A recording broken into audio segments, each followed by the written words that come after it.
estudiamos la carta de Efesios. Y este es el último capítulo, capítulo 6 de Efesios.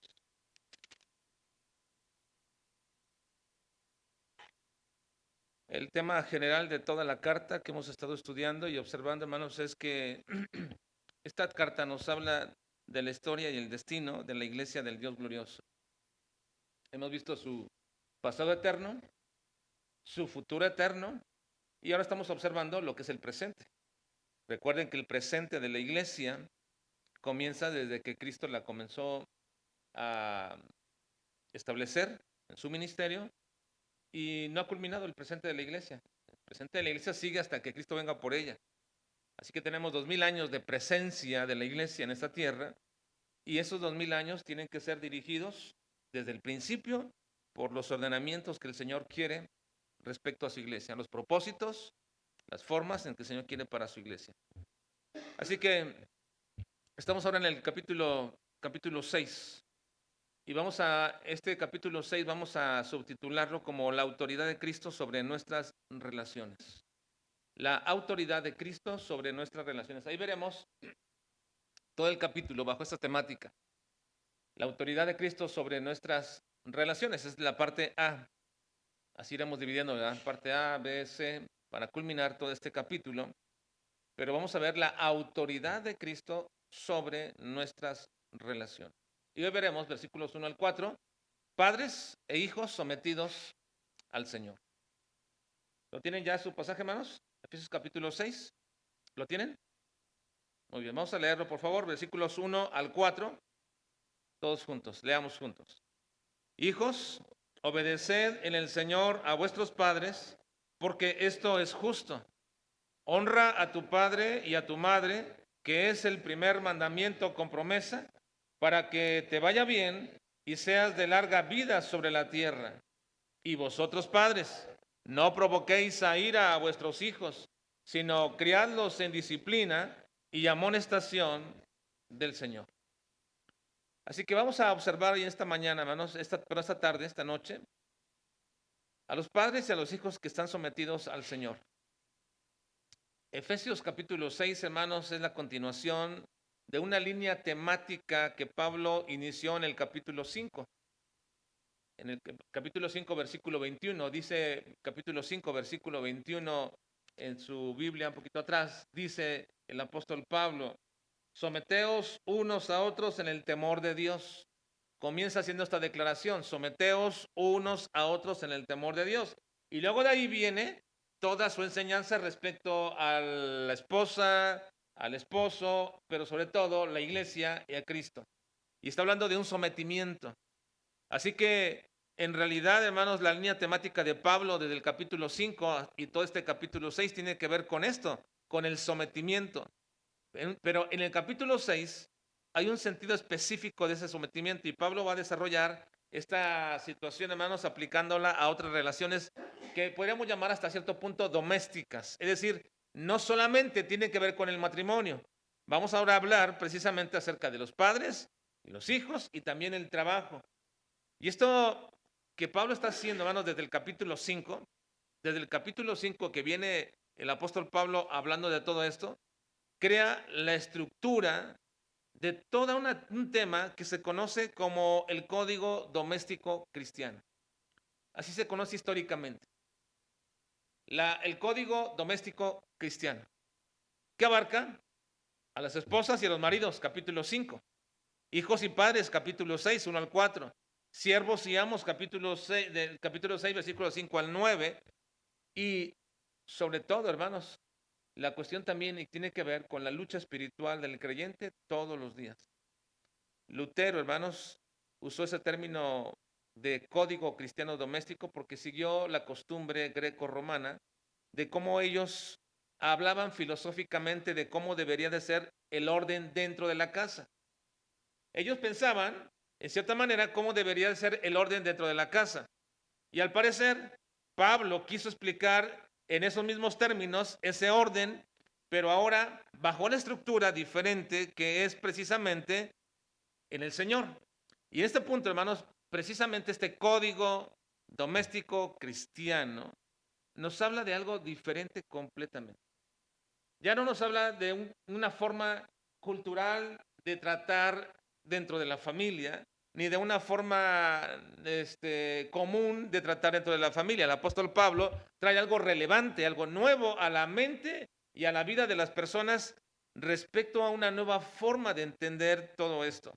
Y esa característica diferente de cómo debe ser el código doméstico cristiano está bajo una característica muy peculiar.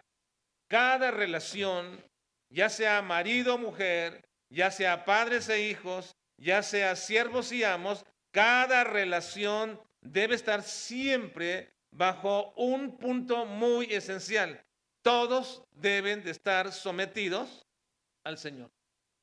Las relaciones del creyente ahora, en todos los términos, si sean laborales, sean familiares en el sentido padre-hijos, sean la relación marido y mujer, sea la relación ciudadano-gobierno, sea la relación iglesia-miembro, todas las relaciones de un creyente deben ser ahora bajo el sometimiento al Señor.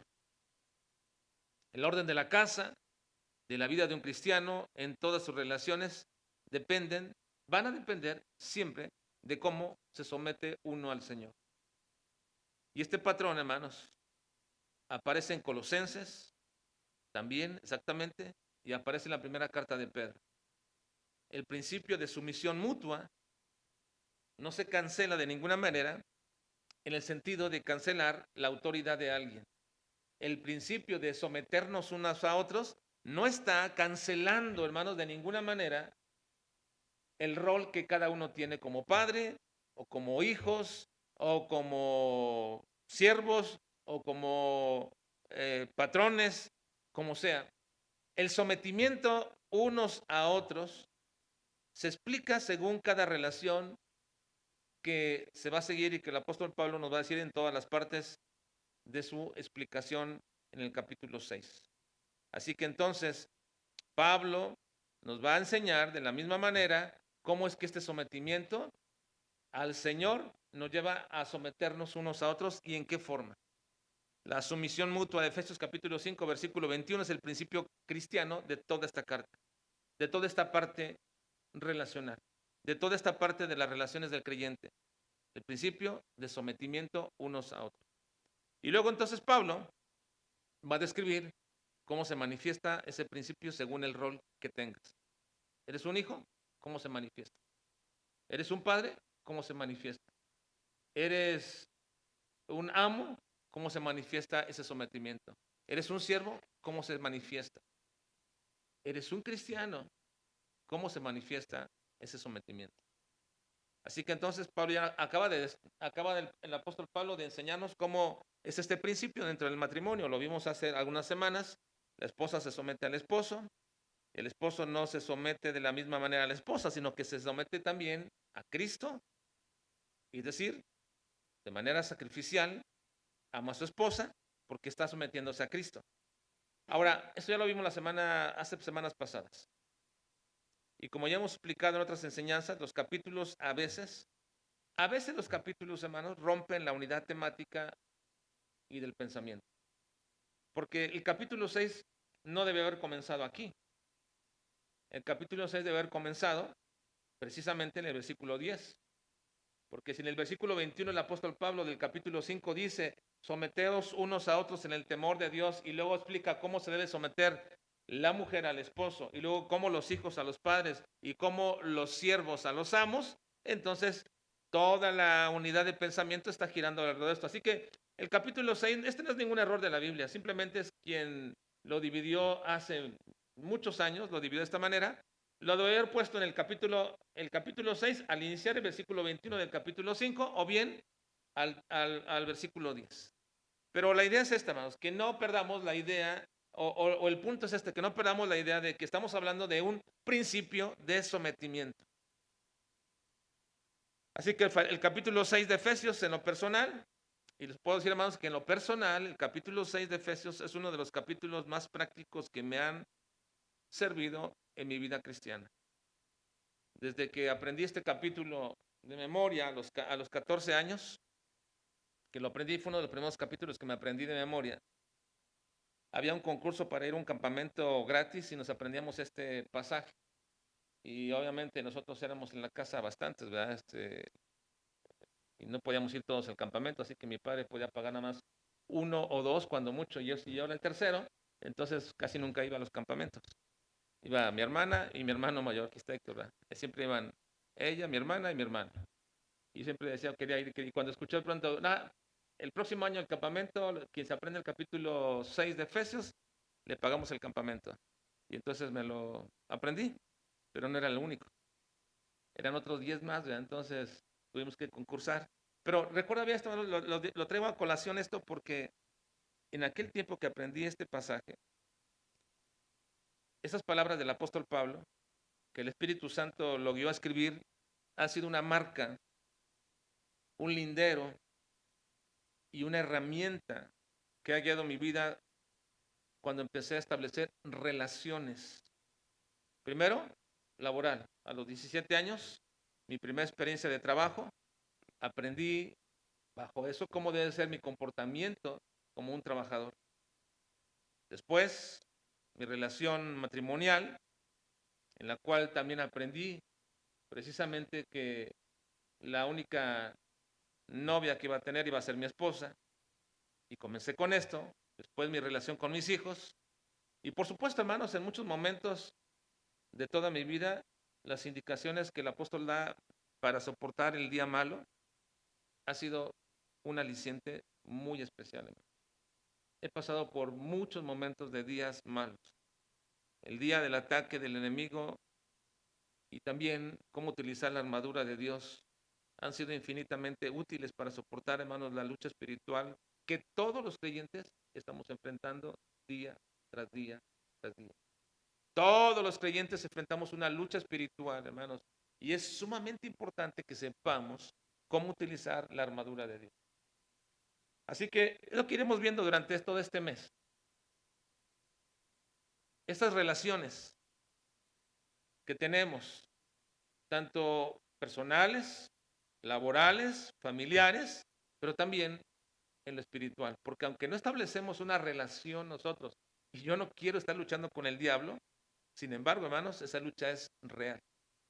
¿No creen, hermanos? La lucha con el diablo es real, hermano. A veces nos olvidamos de esto.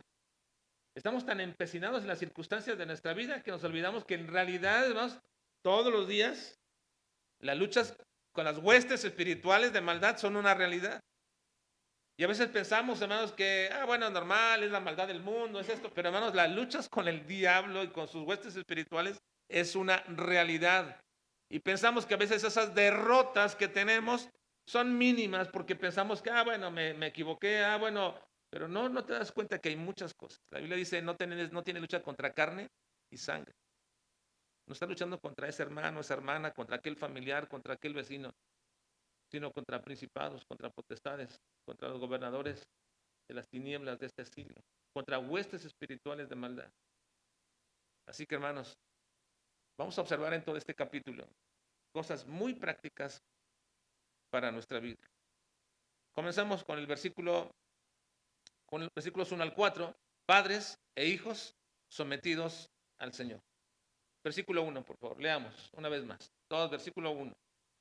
Dice, hijos, obedeced en el Señor a vuestros padres, porque esto es justo. Ahora, no porque yo me lo aprendí de muy chico, quiero que ustedes se lo aprendan, pero les animo que lo aprendan. Aprendan el capítulo 6, es más, no solamente el capítulo 6, aprendan toda la carta de Efesios. Pero por ahora, hago un esfuerzo. Estas 4 semanas trate de aprender Efesios capítulo 6. Y luego versículo 1 dice, hijos, obedeced al Señor a vuestros padres, porque esto es justo. Pablo, hermanos, aquí se dirige de una manera sorprendente, de manera muy directa a los hijos. Y eso era inusual en el mundo grecorromano. El hecho de que Pablo se dirigiera a los hijos, hablándole a los hijos, era inusual. Dentro del mundo que ellos se movían, dentro de la cultura que ellos se movían, era inusual que el apóstol Pablo comenzara este tema o esta forma de hablar, hablándole a los hijos. Y por haberlo hecho de esta manera, Pablo está implicando dos cosas, es decir, de manera, hermanos, muy, muy especial, muy directa, el apóstol Pablo, dirigido por el Espíritu Santo, está implicando dos cosas al dirigirse primeramente a los hijos. Primero, la primera cosa que implica en todo esto es que el orden cristiano del código familiar no está ni debe ser según el mundo. Es un nuevo orden. Viene de una vida nueva que se basa en el sometimiento al Señor. Así que nuestra vida, hermanos, en la familia no debe de ser de acuerdo a los códigos de este mundo, sino a la nueva vida que tenemos en Cristo Jesús. El nuevo orden que tenemos viene de la nueva vida que se basa precisamente en someternos al Señor. Cuando Pablo dice, hijos, obedeced en el Señor, la frase en el Señor se puede entender como con esta nueva vida que tienes en Él. Cuando dice obedeced en el Señor, simplemente esa frase está diciendo, ahora eres una nueva persona, tienes una nueva vida. Así que en esa nueva vida obedece a tus padres en el Señor. Ahora estás en el Señor. Y por tanto, ya no puedes vivir solamente bajo tu criterio, bajo tus emociones, bajo tus experiencias, bajo lo que tú piensas. En el Señor implica que ahora estamos sometidos a esa forma nueva de vida que da el Señor. En Gálatas 2:20 dice, con Cristo estoy juntamente crucificado. Y Pablo dice esto, y ya no vivo yo, mas vive Cristo en mí. Ahora, parece ser un juego de palabras un poco diferente. ¿Nosotros estamos en el Señor o el Señor está en nosotros? ¿Yo vivo en Cristo o Cristo vive en mí? ¿Mande? ¿Yo vivo en Cristo? ¿Pero aquí qué dice? ¿Mas Cristo vive en qué? En mí. ¿Vive en mí o yo vivo en Él? Bueno, el texto dice que Cristo vive en mí, pero la Biblia también nos dice que vivimos en Él. También vivimos en Él. Lo cual significa, hermanos, esto, que nuestra vida no puede estar disociada de nuestra nueva relación. Estamos totalmente inmersos. Yo estoy en Él y Él está en mí. Somos nuevas personas. Y Pablo dice, mas vive Cristo en mí y lo que ahora vivo en la carne, lo vivo en la fe del Hijo de Dios, el cual me amó y se entregó a sí mismo por mí. Hermanos, la razón de este texto es explicarnos y decirnos que tenemos una nueva vida donde Él vive en nosotros y nosotros vivimos en Él. No podemos ser iguales. ¿Podemos ser iguales que antes? No se puede. Sí luchamos obviamente con las cosas del mundo. Sí luchamos con una vida antigua. Ciertamente sí. Pero hermanos, nuestra vida es una vida que ha sido transformada y cambiada. Nuestra vida actualmente ahora en el Señor y por tanto yo no puedo vivir solamente bajo lo que yo pienso que puede ser importante para mi vida. Cuando uno dice que uno está en Cristo, no solamente uno está diciendo que Cristo ya me salvó. He escuchado muchas veces decir esta parte, hermanos. Estoy en Cristo, ya estamos en Cristo y pensamos que solamente nos referimos a la salvación. No, hermanos, sino que ahora se dice que somos personas completamente nuevas, criaturas nuevas. Cuando uno dice que está en Cristo, no solamente estamos refiriéndonos a la salvación, sino a una nueva vida completa en esta tierra y por supuesto en la venidera. 2 Corintios 5:17 dice, ¿saben bien ustedes? De modo que si alguno está aquí en Cristo, nueva criatura es. Las cosas viejas pasaron y aquí todas son hechas nuevas. Somos nuevas personas. No somos nuevas personas porque venimos al templo. No somos nuevas personas porque cambió nuestro día domingo. Hace un tiempo atrás les preguntaba a algunos varones, ¿verdad? En alguna reunión de varones, que ¿qué hacían antes ustedes en los días domingos? Y todo el mundo me decía lo que sean la mayoría, ¿verdad? Pero no somos nuevas personas porque ahora nuestro domingo es venir a la iglesia. Eso no nos hace nuevas personas. No me hace nueva persona el vestirme de una manera diferente. No, hermanos. Me hace una nueva persona el hecho mismo de que estoy en Cristo. Estoy en Él. Vean, si alguno está en Cristo, estoy ahora en Él. ¿Y Él está qué? En mí. Él está en mí, yo estoy en Él. Esa relación, hermanos, esa manera de explicar del apóstol Pablo de que estamos viviendo en Él y que Él está viviendo en nosotros, simplemente es para decirnos que somos personas completamente diferentes. Así que, por eso dice que toda nuestra vida, en todas sus facetas, están supeditadas a nuestra nueva vida en Cristo. ¿Y qué significa de que tengo una nueva vida en Cristo? ¿Qué significa eso? Pues hermanos, simple y sencillamente, el principio regidor de nuestra nueva vida en Cristo es mi sometimiento a Cristo. Ese es el principio que rige mi vida. Estoy sometido a Cristo. ¿Qué significa que estoy sometido a Cristo? Que ahora yo busco hacer su voluntad, yo busco agradarle, y ahora yo busco hacer lo que Él demanda de mí, busco conocerle, busco saber más de Él, porque estoy sometido completamente a Él. Estoy sometido a Él. Toda nuestra vida, en todas sus facetas, están bajo el sometimiento del Señor. No podemos dividir nuestra vida en áreas donde el ser cristiano, como algunos dicen, aquí no cuenta que seas cristiano. ¿En dónde no cuenta que seamos cristianos, hermano? ¿En dónde no cuenta? He escuchado algunos puntos de decir, bueno, aquí no vale que seas cristiano. Pero no lo dice la gente del mundo. Lo he escuchado decir de cristianos. De cristianos, lamentablemente. Alguna vez les conté cómo cierta persona alguna vez dijo, mire hermano, aquí, no dijo mire hermano, porque estoy diciendo, dijo, mire, aquí no somos hermanos. Esto es una cosa y esta es otra cosa, dijo. No. Ciertamente hay que respetarnos en los negocios, ciertamente hay que respetarnos en el trabajo, ciertamente hay que respetar todo, pero nos respetamos como hermanos y como en Cristo. Yo no puedo dejar de ser cristiano solamente porque establezco una relación laboral con alguien y ya no puedo decir, ya no, aquí no eres mi hermano, aquí es un trabajador y aquí eres Dios, tú y tu patrón. No, de ninguna manera. Somos cristianos y no podemos cambiar esas cosas. Tú no puedes decir, aquí ya no cuento ser cristiano. Por supuesto que no, hermanos. No podemos disociar nuestra vida en sus facetas de que somos cristianos. Toda nuestra vida es un todo en Cristo. Toda. Vean cómo lo dice el apóstol Pablo en Colosenses 3 y 4. ¿Cómo lo dice? Miren, porque habéis muerto. ¿Quiénes, hermanos? ¿Quiénes murieron? ¿Quiénes murieron, hermanos? Nosotros, ¿quiénes? Porque habéis muerto. Y vuestra vida está, ¿qué? Escondida con Cristo en Dios. Cuando Cristo, vuestra vida, se manifieste, entonces vosotros también seréis manifestados con Él en gloria. ¿En qué momento, hermanos, de nuestra vida podemos disociar algún área de nuestra vida y decir, bueno, aquí no vale ser cristiano? ¿En los negocios? ¿En el trabajo? ¿En la familia? De ninguna manera. Nuestra vida en Cristo no se puede separar, no se puede disociar.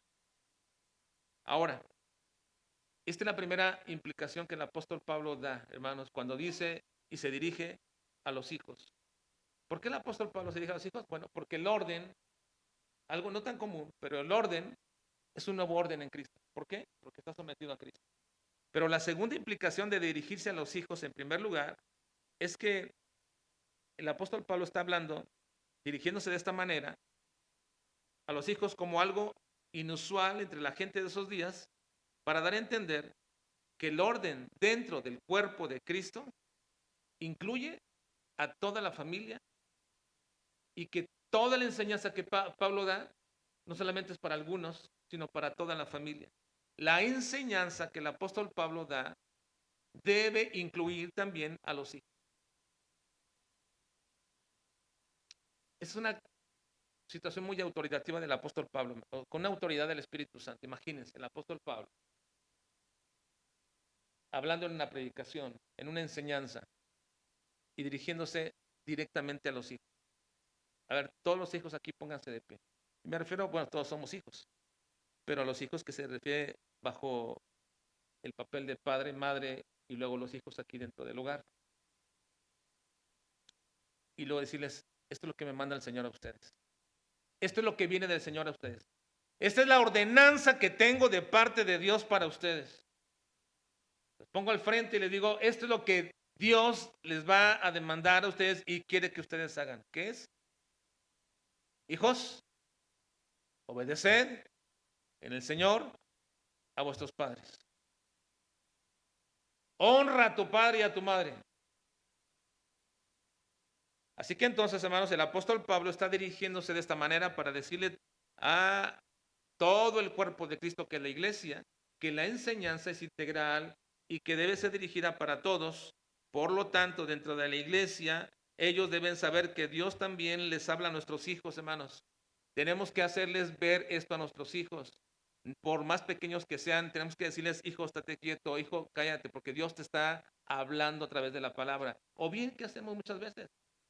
Lamentablemente, lo que hacemos muchas veces y muchos padres hacen es traerles juguetes, ponerles una hojita para que dibujen, que se pongan en otra parte, cualquier cosa, que se distraigan, porque lo que yo quiero es escuchar. Hermanos, ¿la palabra de Dios no es para ellos también? Hermanos, ¿es para ellos o no es para ellos? Sí, también. Una de las razones por la que no tenemos los jueves clases de niños es para que estén dentro del templo también, porque también la palabra de Dios es para ellos.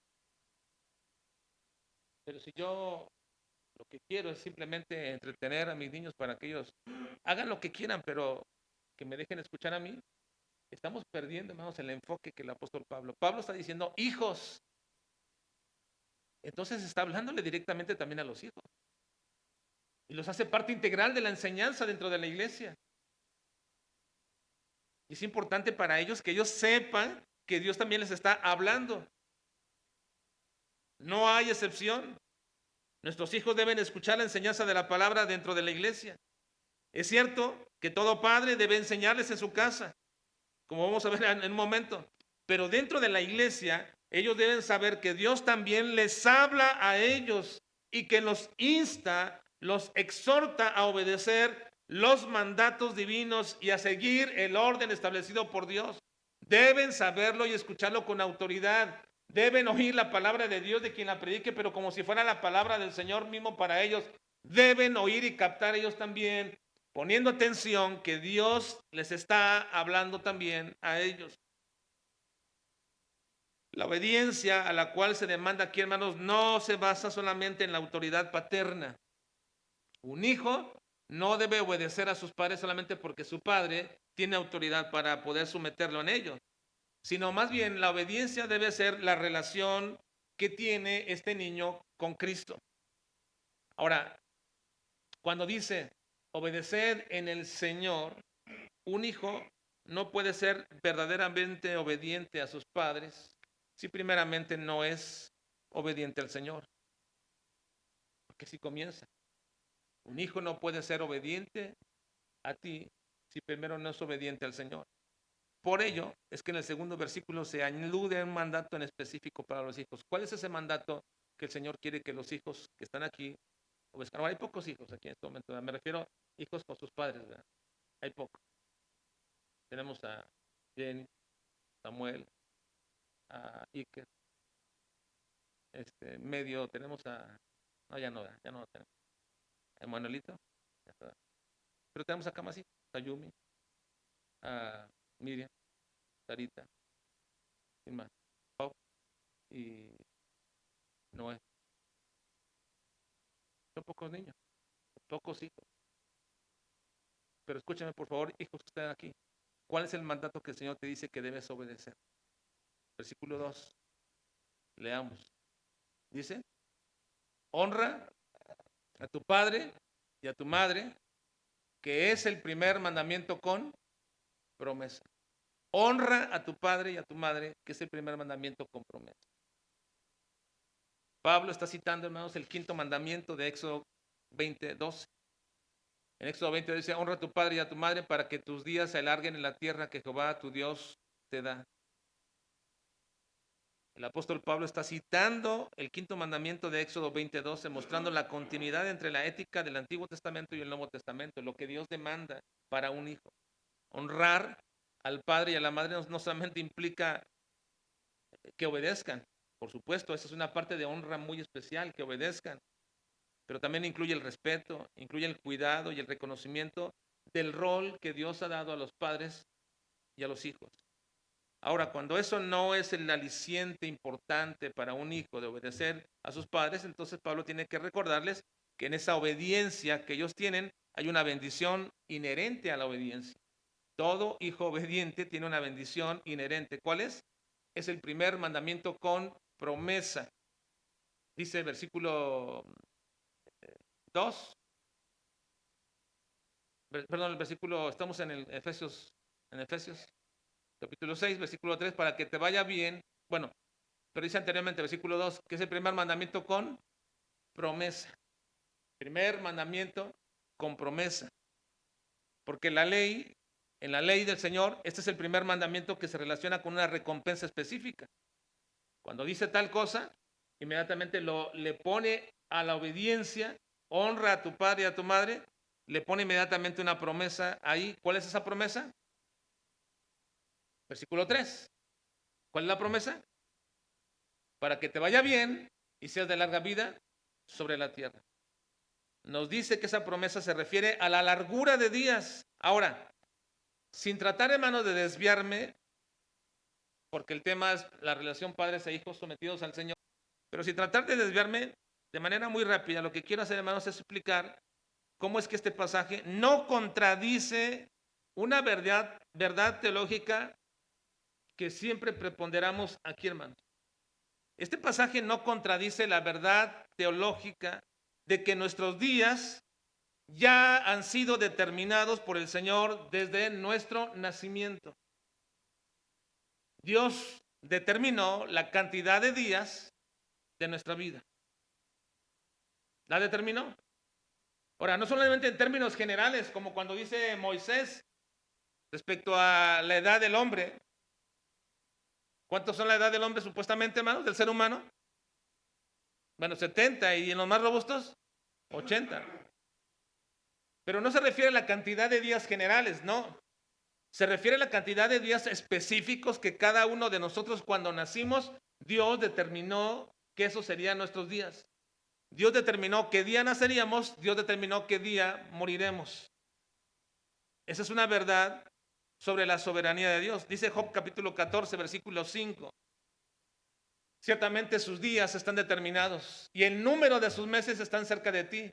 Le pusiste límites de los cuales no pasará. No va a pasar. Ahora, este pasaje de Efesios nos dice que tu vida se puede alargar más de lo que ya Dios determinó desde tu nacimiento. Y entonces diríamos que Dios, si así fuera, que como dice este pasaje, honra a tu padre y a tu madre, que es el primer mandamiento con promesa, para que te vaya bien y seas de larga vida sobre la tierra, entonces está contradiciendo la verdad teológica de el Dios soberano que le pone límites a nuestros días. ¿Acaso este pasaje está contradiciendo esta verdad? Si nosotros pensamos y decimos que Dios ya tiene determinado nuestros días completamente desde que nacemos, y luego vemos este pasaje de Efesios de que yo podría alargar más mis días si soy un hijo obediente, y puedo alargar más los días de los que ya Dios determinó desde mi nacimiento, entonces diríamos que Dios no sabía desde el principio cuál sería mi comportamiento, y ciertamente de alguna manera dijo, le voy a dar como unos 70 años, pero si se porta bien y va a honrar a sus padres, a lo mejor vamos a alargarle sus días. ¿Pensaríamos que Dios estaría haciendo esto, hermanos? ¿Que un Dios soberano que tiene conocimiento de todo estaría diciendo tal cosa? ¿Que Dios determinó desde un momento tus días, pero no sabía tu comportamiento, y por lo tanto, si tú eres fiel a poder cumplir y obedecer este mandato, entonces podrías tener más años de vida que lo que Dios ya dijo? No. Lo que dice, hermanos, esta frase es simplemente una expresión que en toda la Biblia se enseña. En toda la Biblia se enseña. Por decir toda, no es que cada capítulo, pero que desde Génesis hasta Apocalipsis esta verdad abunda. ¿Cuál es esta verdad que abunda? Que Dios, como soberano, decreta el fin, pero también decreta los medios por los cuales se cumple ese fin. Una vez más, la verdad establecida en toda la escritura desde Génesis hasta Apocalipsis es que Dios, como soberano, decreta el fin. Por fin no me refiero a la terminación de algo, sino el propósito de las cosas. Dios, como soberano, decreta el fin, pero también como soberano decreta los medios por los cuales se cumple ese fin. Así que entonces, Dios determina la longitud de tu vida, cuánto vas a durar, pero también determina los medios por los cuales esa vida se va a preservar hasta lo que Dios determinó. Pablo entonces está citando un principio bíblico, por decirlo así, de la soberanía de Dios. En términos generales, vivir en obediencia y en orden te trae la vida, salud y estabilidad. Ese es un principio que Dios demanda, que Dios dice. Y no se nos está prometiendo que cada persona vivirá largos años, sino que ese es el patrón normal dentro de la providencia de Dios. ¿Por qué vas a vivir tales años? Bueno, Dios decretó que vivas 50 años, 70 años, 80 años. ¿Cómo estás en tu relación con tus padres honrándole? Ese es el medio. Y si vas a llegar a los 80 años es porque Dios decretó que así fuera, pero tú lo vas a observar porque fuiste obediente y honraste a tu padre y a tu madre.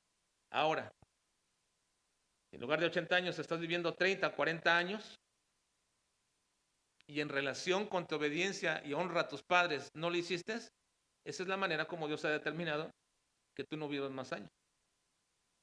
Finalmente, hermanos, no hay ningún problema en ese sentido. No se promete que cada persona viva largos años, sino que sigan el patrón normal dentro de la providencia de Dios. Ahora, uno de esos medios que Dios ha ordenado para que tu vida sea, hijos, para que tu vida sea de larga vida en esta tierra, uno de los medios que Dios ha determinado y ordenado el Señor para ejercitar la obediencia de los hijos, para que vivan esa largura de días, está en el versículo 4. ¿Cuál es ese medio? Versículo 4, vean por favor, hermano. ¿Cuál es el medio que Dios determinó para que los hijos vivan en obediencia y tengan esta largura de días? Versículo 4. Leamos. Y vosotros, padres, no provoquéis a ir a vuestros hijos, sino criadlos en disciplina y amonestación. ¿Cuál es ese medio que Dios ha dado para que los hijos caminen en obediencia, hermano, a los mandatos de Dios?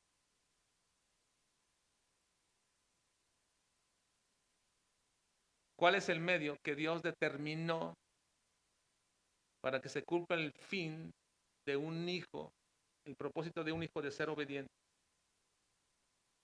¿Cuál es ese medio?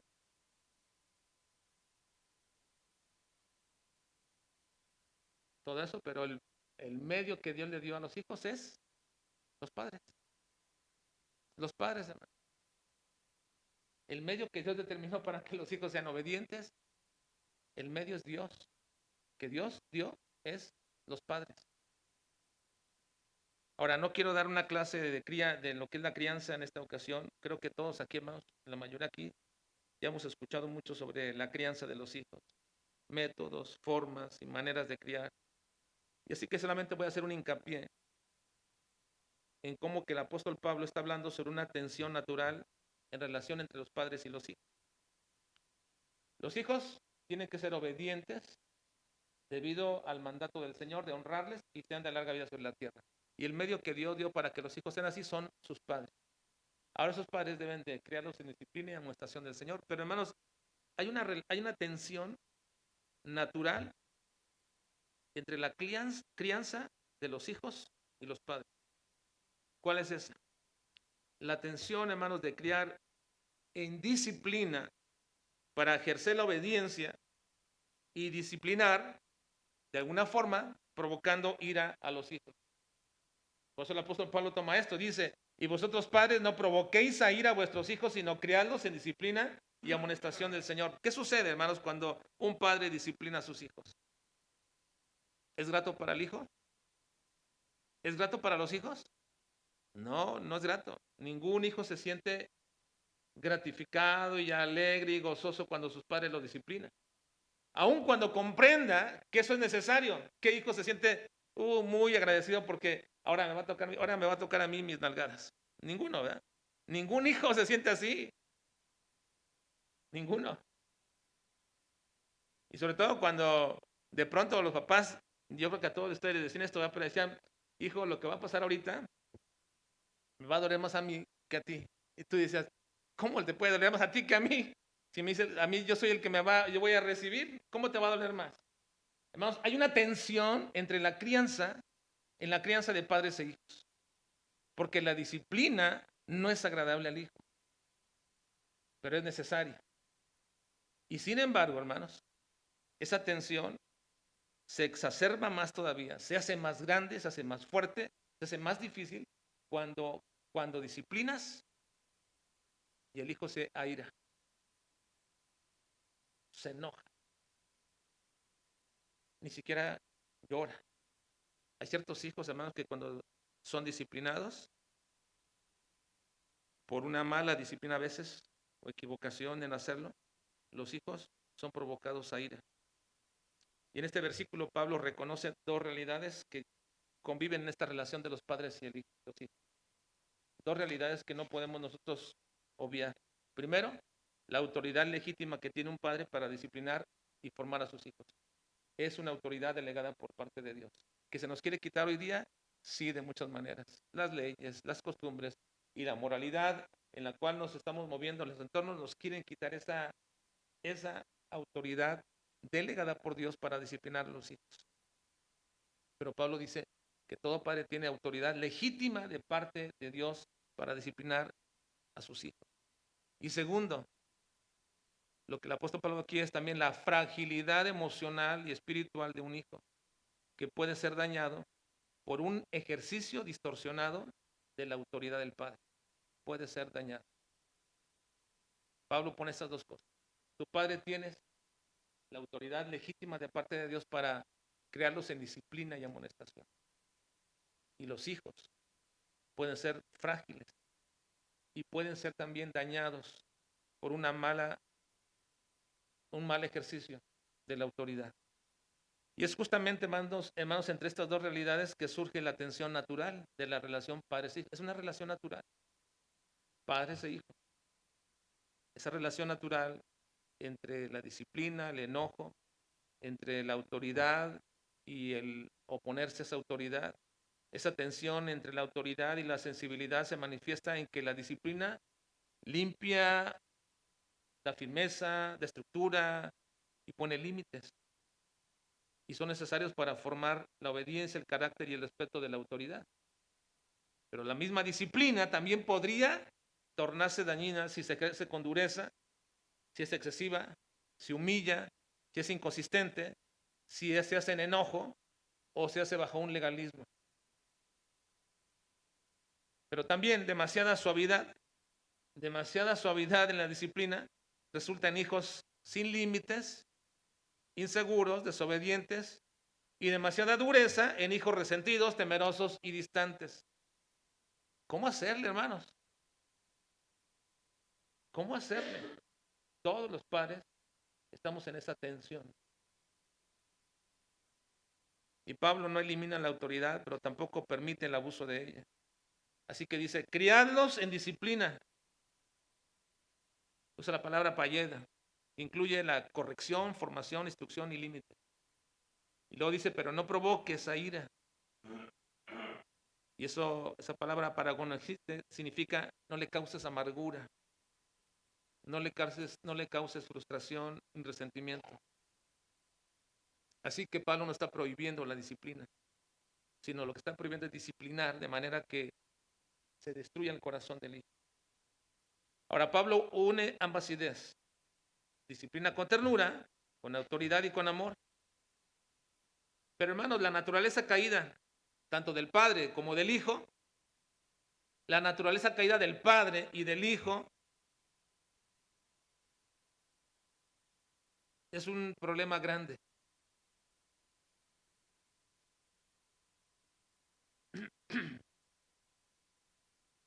Y se necesita, hermanos, aliviar esta situación.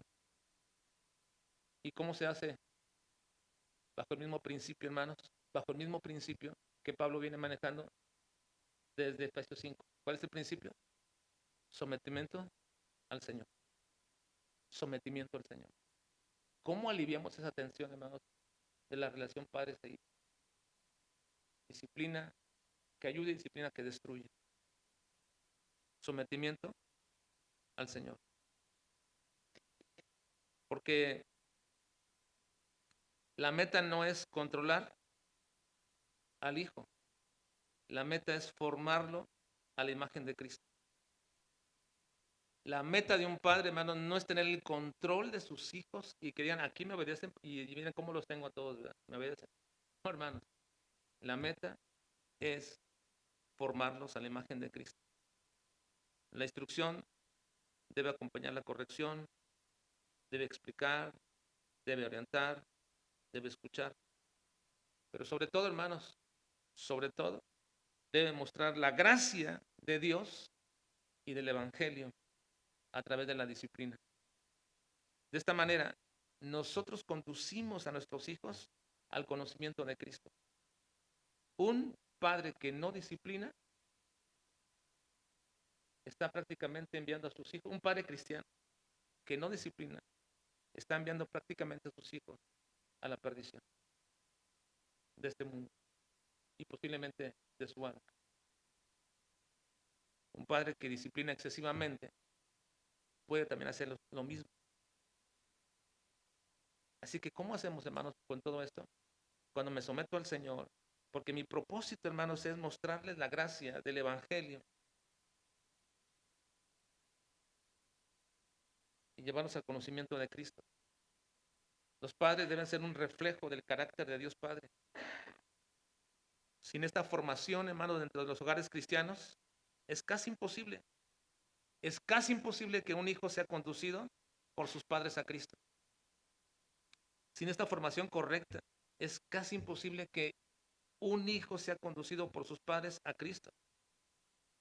Y hermanos, no digo que no pueda ser salvo ese hijo, pero va a ser muy difícil que el medio para esa salvación sean los padres.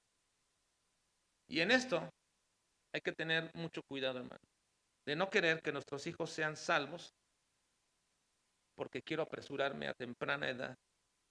Hace unos días vi un dato, hermanos, de estas semanas que me alarmó. Me alarmó este dato que vi.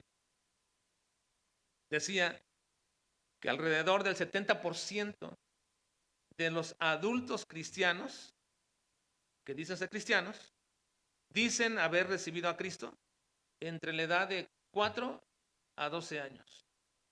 70%. Esto me alarma. 70% de adultos cristianos que dicen ser cristianos dicen haber recibido a Cristo entre las edades de 4 a 12 años. Y eso explica por qué tantas personas que dicen ser cristianas no manifiestan el carácter cristiano. No lo manifiestan. ¿Por qué? Porque un niño, hermanos, en esas edades, un niño en esas edades está en formación y los padres tienen la responsabilidad de guiarlos a Cristo en el tiempo preciso. Si aplican la disciplina y la amonestación del Señor, se darán cuenta cuando es el momento preciso de llevarles a Cristo. Si están aplicando la disciplina y amonestación del Señor, se darán cuenta. Pero si no lo hacen, simplemente dejan esta tarea a maestros de escuela dominical, de otras personas, y se sentirán satisfechos de que, bueno, sí es muy berrinchudo, pero gracias a Dios ya aceptó a Cristo, ya recibió a Cristo. Pensarán eso, hermanos. Son edades formativas en las cuales la disciplina y amonestación del Señor los va a llevar a Cristo y ustedes se darán cuenta cuando es el momento preciso. No te apresures. No te apresures con tus hijos. Criémonos en disciplina y amonestación del Señor, sometiéndonos al Señor nosotros primeramente y entonces nuestra disciplina será una bendición para ellos en esta vida y para la venida. Vamos a orar. Señor, te estamos suplicando en esta noche que nos ayudes a pasar, Señor, por este proceso tan especial de nuestras vidas. los que son padres todavía de hijos pequeños o de hijos que están bajo su cuidado, Señor. Ayúdanos a estar siempre alertas acerca de su salvación. Pero sobre todo, Señor, que los que todavía tienen la posibilidad y la oportunidad de criarlos en disciplina y amonestación tuya, Señor, lo hagan precisamente bajo esta expectativa. ¿Cómo pueden criarlos y amonestarles? Mostrándoles tu gracia, mostrándoles el Evangelio, mostrándoles a Cristo. Ayúdanos, Señor, porque de esta manera el resultado será hijos que honran a su padre y a su madre. Hijos que obedecen al Señor primeramente y también a sus padres. Ayúdanos, Padre. Somos hijos también tuyos. Estamos bajo crianza tuya continua, Señor. Ayúdanos a aceptar con amor, con gracia, la disciplina que nos da. Te alabamos, Dios, te bendecimos en esta noche en Cristo Jesús. Amén. Vamos a culminar, hermano, nuestro tiempo de